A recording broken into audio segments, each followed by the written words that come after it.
As of the second night of Pesach, we started a very unique mitzvah, the mitzvah of Sfirat HaOmer, counting the Omer, which represents that in the time of the Bet HaMikdash, from that night on, from the day, the second day of Pesach, until Shavuot, we counted the 49 days.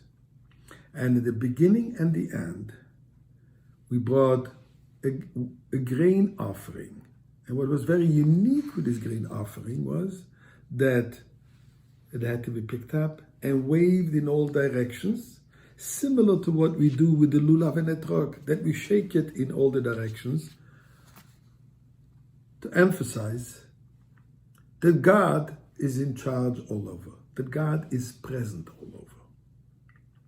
But what is the meaning of this mitzvah? First of all, as we know, usually the counting is done at night, during or the end of the tefillah of the prayers of Arvit, the evening prayer.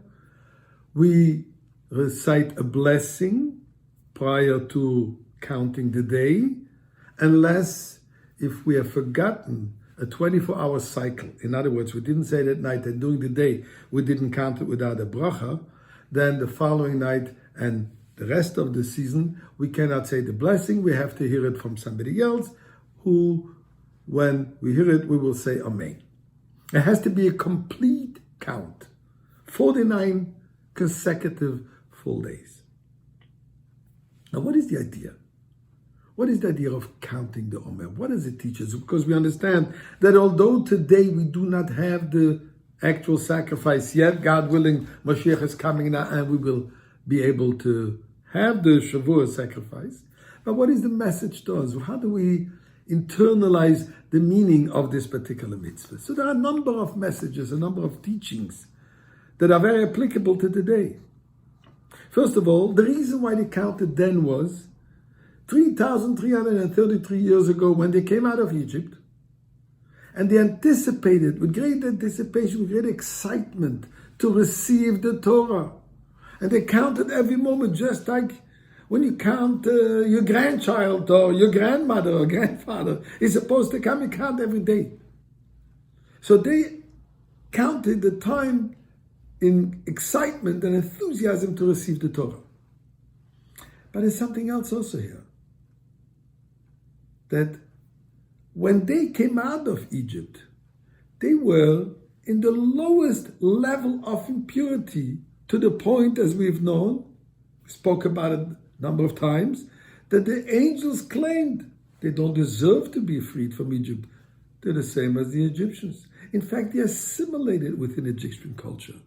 They took upon themselves numerous of the Egyptians' lifestyles.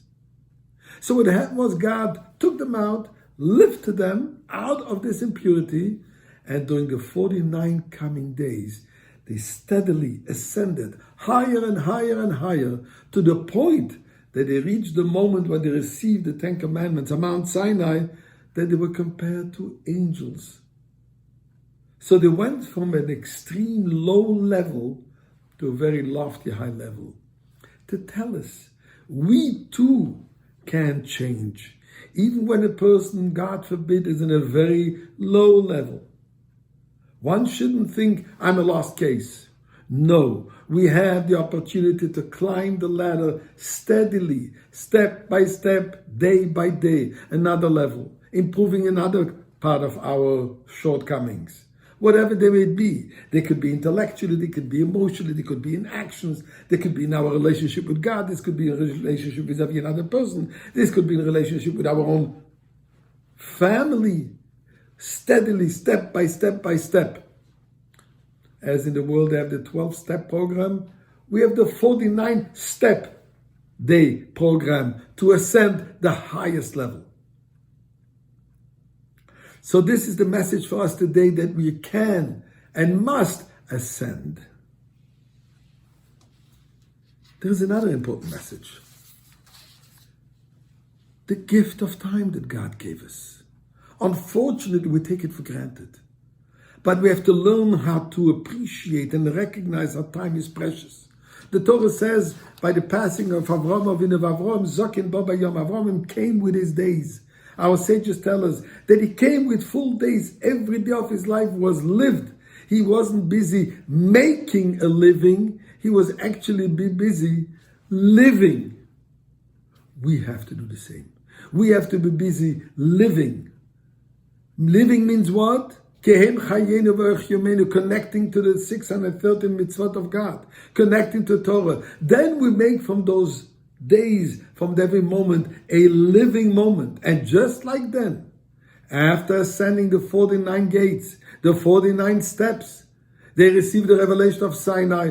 God willing, before we ascend the 49 steps, we will have the revelation of Moshiach and have the perfect, complete world.